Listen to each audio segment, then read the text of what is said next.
Joining us now is Lalit Agarwal, who is the Managing Director at V-Mart. Mr. Agarwal, thank you very much for joining us. The retail sector is at a place where the numbers show good growth, but there is a shift in the consumer demand or the way the consumer is buying. If you can take us through, some of the nuanced changes which are coming in, especially with respect to in cities, what you're seeing, what the trend we have seen is that there's an increase in footfall, but conversion rates are slower there. People are browsing, but are buying less. What is the kind of trend that you have seen at V-Mart? Yeah, hi. See, this is a era of aspiration. This is a era of demonstrating more than what you actually have. This is a era of actually building reels and building selfies and creating your imagery, which is both your physical imagery as well as your virtual imagery. Virtually, your imagery is becoming much more larger than the physical imagery. But anyway, I think India, as you know, is a largely a youth nation, and the young India definitely wants to dream more, want to look better, and want to buy more. So, but yes, we as an Indian, we also have a limitation in terms of our per capita spending power, our income levels, and how much can we spend. So there are some challenges which Indian consumers still have. They definitely have a lot to see, a lot of inspiration, but are not able to convert all of that. So they always are on research mode. They always are on this discovery mode. They always are on a lookout mode to find a new value and a new value for their money, what they can get the best. So I think that is what we are seeing, especially in our area. Because our customers are largely deeply value oriented player customers. They are smarter people who want to make their family look good, their home look good, and themselves being look good. So they definitely want to look more, explore more, browse more, come and visit more, and then definitely buy. So that is what is happening, and that is a more informed world, which will make that happen more and more as the markets are expanding.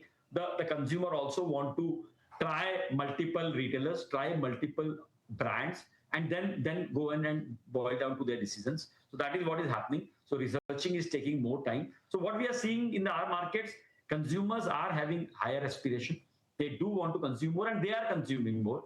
But there is definitely an area where they want to look more. They are ensuring their decision. They want to be sure about their decision. They want to be very clear where they should buy, what retailer is apt for them, what fashion is apt for them, what from where and when should they be buying, so that they are able to conserve their pocket and well, and they are able to take their decisions right, so that they look smarter in the outside world. And that is what we are seeing. And people are very aspirational. We are seeing huge fashionism coming in from there.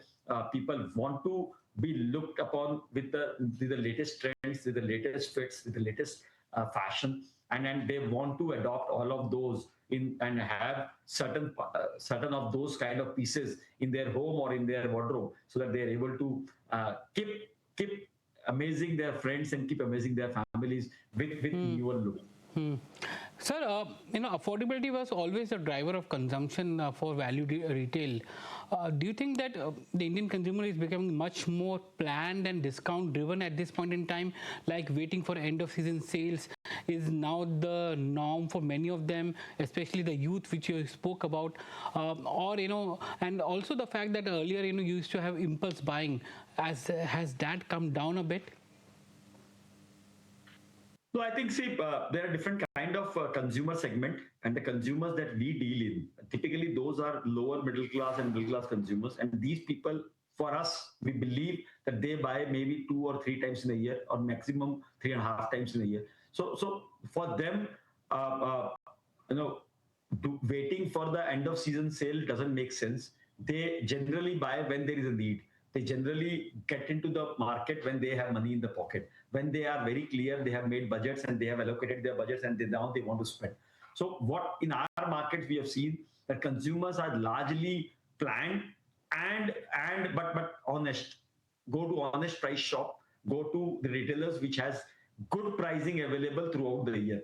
So that is what, as a honest retailer, what we do is we try to attract consumer, and we see higher percentage of sales coming in during new launch season, new seasonal times, and the festival times, because these are the two big areas where consumers consume and buy from us during the launch of new season, which is whether summer or winter or monsoon, and the festivities, or then there is a celebration at home. Ki ghar mein shaadi hai, if they want to buy during wedding days, or they want to buy during those festival days or those birthdays which are important for them in those times. So we see very less of those, but yes, we are also seeing growing aspirational, which is impulse buying. So there is a higher level of impulse buying also which comes in. In our markets, we are not seeing a lot of trend of end of season sale. Rather, for us, end of season month are generally the weakest month of the year. So, are retailers now aligning their entire pricing to the consumer behavior? In that sense, earlier the lean season used to have all the end of season sales.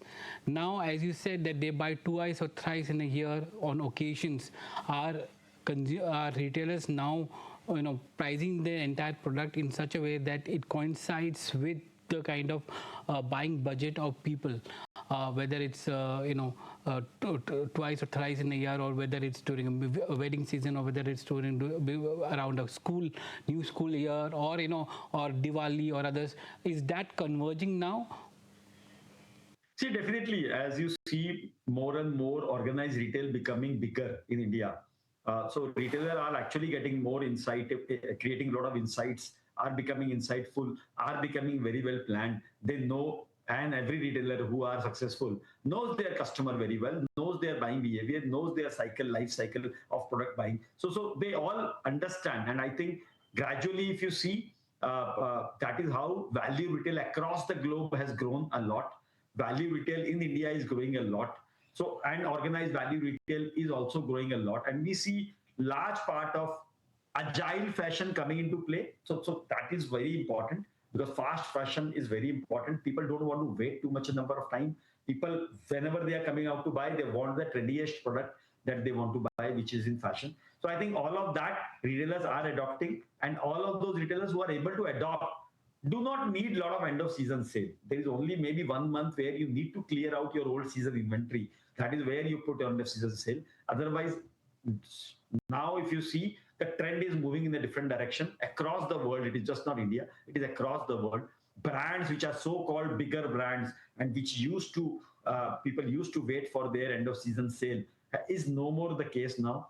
We are seeing a lot of international value retailers as well as Indian value retailers who are more on agile fashion, becoming successful, and bigger success. Bigger success is only coming out there. So I think discounts is a way of selling merchandise. There are retailers who run on discount in the entire year. And we see the online world, the e-commerce world, where we see discount as a part of the offering in an entire year. And now the customer understands that a discount is not an original discount. These are all made up discounts, and made up discounts are a discount which can excite one time, two time, but will not keep exciting every time. So as a belief system, we at V-Mart believe that giving an honest price to the customer right at the day one, creating a best sell-throughs of the product in the first month or the second month, and bringing in the continuous fashion trends and creating a drops every week in the store is very, very important to keep that customer momentum active, and keep that fashion freshness active.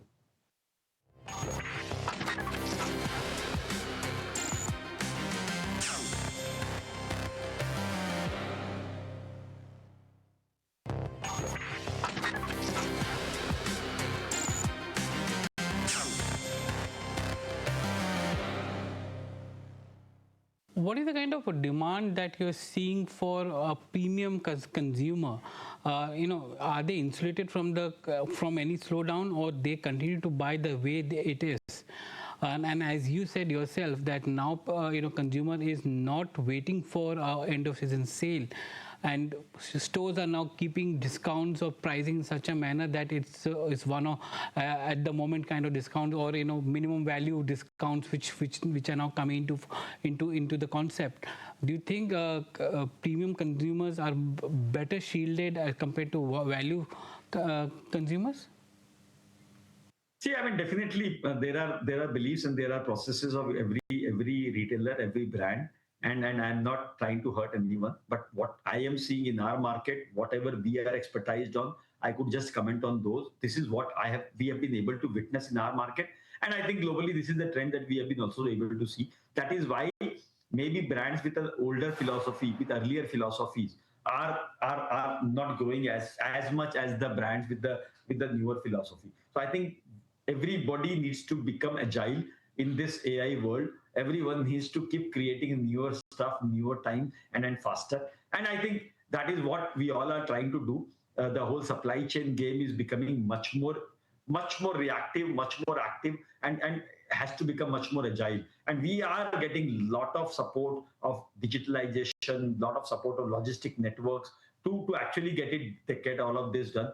There is definitely a lot of disturbances which are being thrown out by the geopolitical situation and the external environment. But yes, but for as a retailer, I think in large retailers who are able to serve the customer with the latest trends and latest styles and honest prices and the right prices at the right time are able to succeed more than some of those retailers. Yes, there are brands and there are luxuries and there are people of those particular segment, which is premium or luxury segment, who wants to still follow a brand ethos, be present or wants to look like in that particular brand avatar. So there are those kind of customers which contributes maybe 20% or 15% of India, but 85% of India still holds on to value, wants to look good at the best efficient pricing mechanism that they can.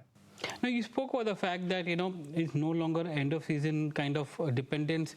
It's almost like permanent sale where you have certain items always on sale, or value discounts on value buy which comes in.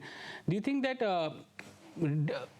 can retailers rely on discount-led growth going forward, and whether frequent sales will now be a margin dilutive thing for many of the retailers? See, I mean, I don't once again look at it as a margin diluter. That is a call that an organization will take. They will want to do a frequent sale only when they don't have a sale, their revenues are degrowing, or they have a large piled up inventory. But for us, it is largely not about that frequent sale is a margin diluter or not, but it is what is your brand? How are you trying to perceive about your brand? What kind of philosophy do you want to emit?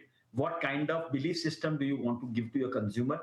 And that is what the branding is all about. And I think offering your brand at a lower price or at a confused prices, it will always distort the brand imagery. I think that is more important. And this is where most of the retailers or brand has to work and are trying to work, so that they try to provide consistent pricing to all the customers at any given point of time. And that is how you will be able to manage the peaks and the lows.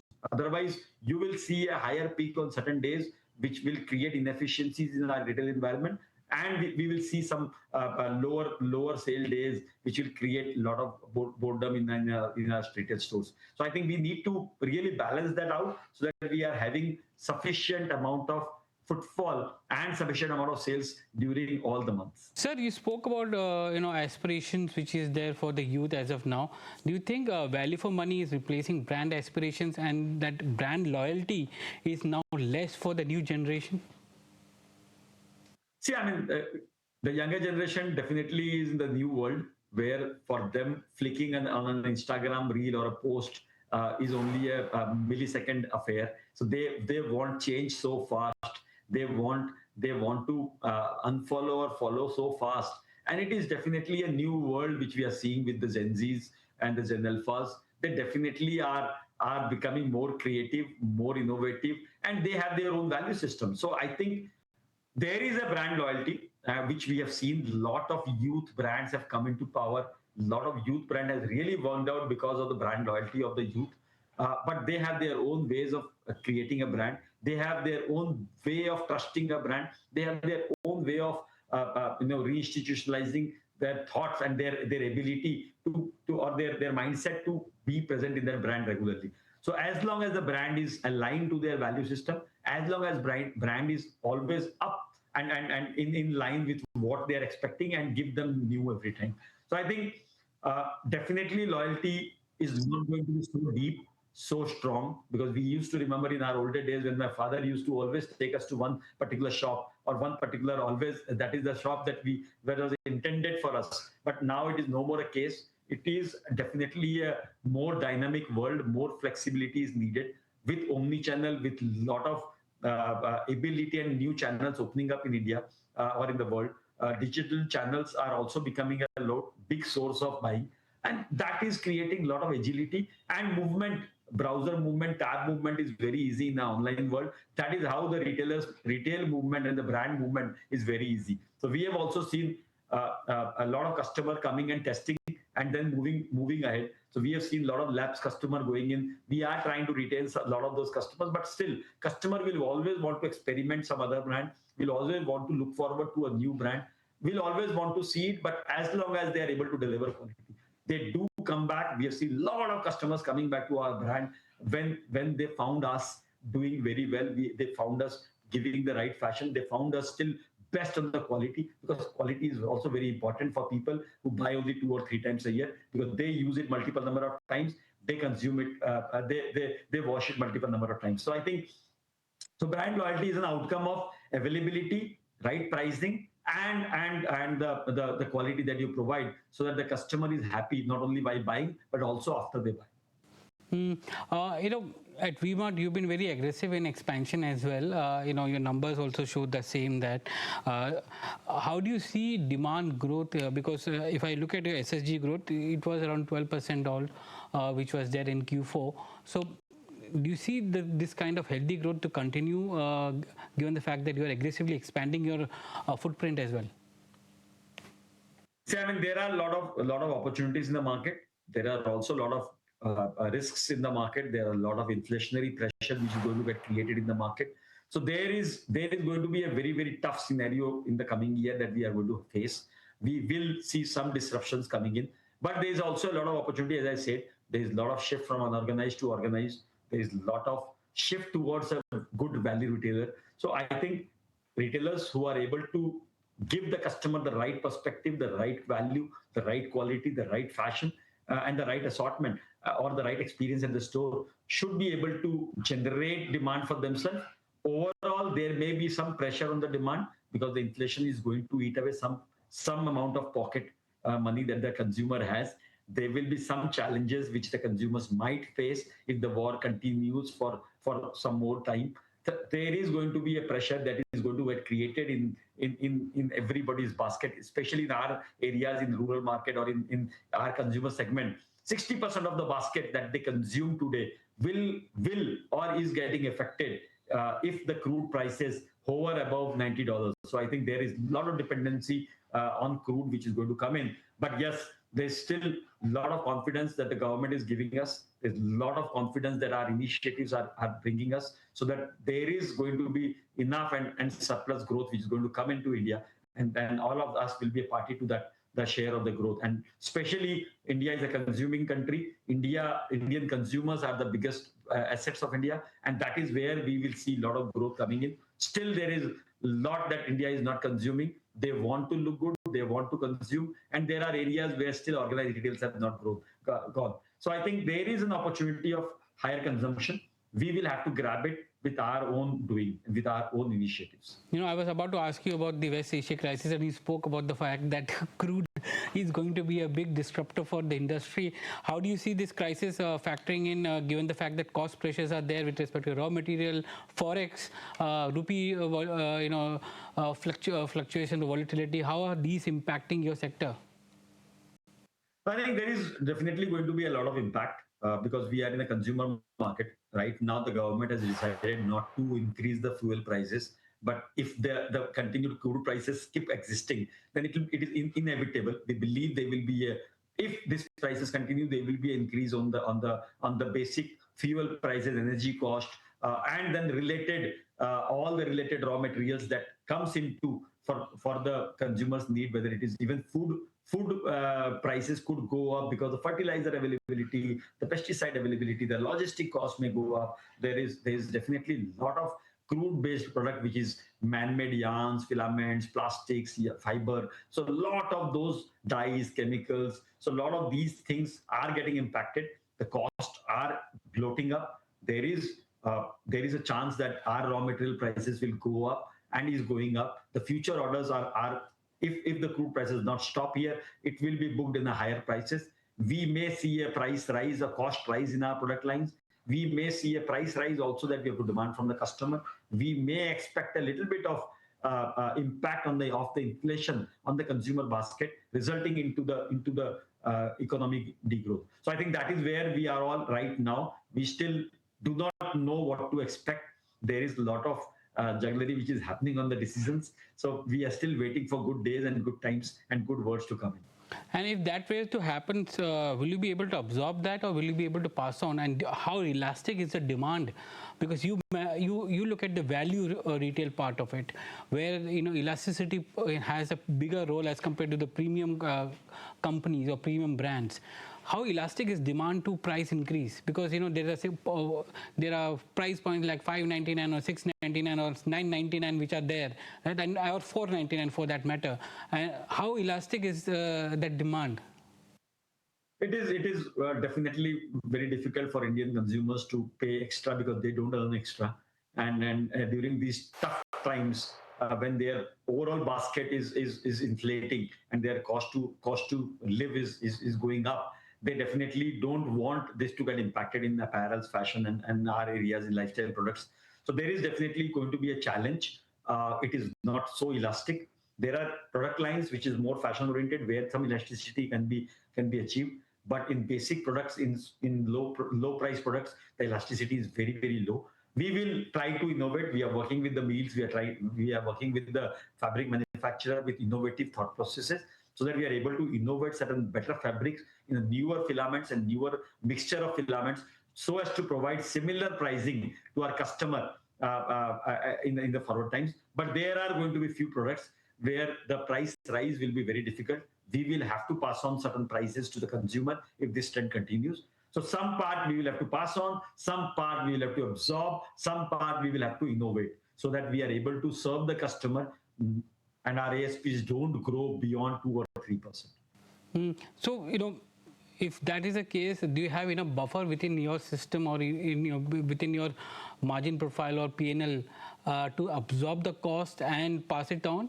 Because you're entering into a summer season as well, which is and the impact of crude may be little long drawn, because even if tomorrow the war ends, it will take at least 2 to 3 quarters for stabilization of the crude, because crude coming from West Asia would take some time to normalize. So in that case, the real impact of the crude is yet to be felt.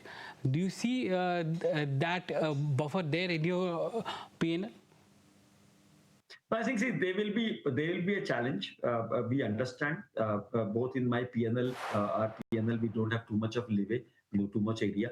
But yes, our buffer will come more from the efficiency, productivity. Our buffers will come from the volume growth that we will try to bring in, the efficiency that we generate in the manufacturing processes, the efficiency we create in the designing processes. Maybe a 4-color printed t-shirt cost me certain product, but the fabric cost is going up. Maybe I create neo designs in 2 color. I create neo designs in single color, which is much more attractive. So that's the kind of innovation and creativity that we are talking over. We are trying to create certain new filament, fabric, printing styles, designs, so that we are able to not taking the impact on our P&L.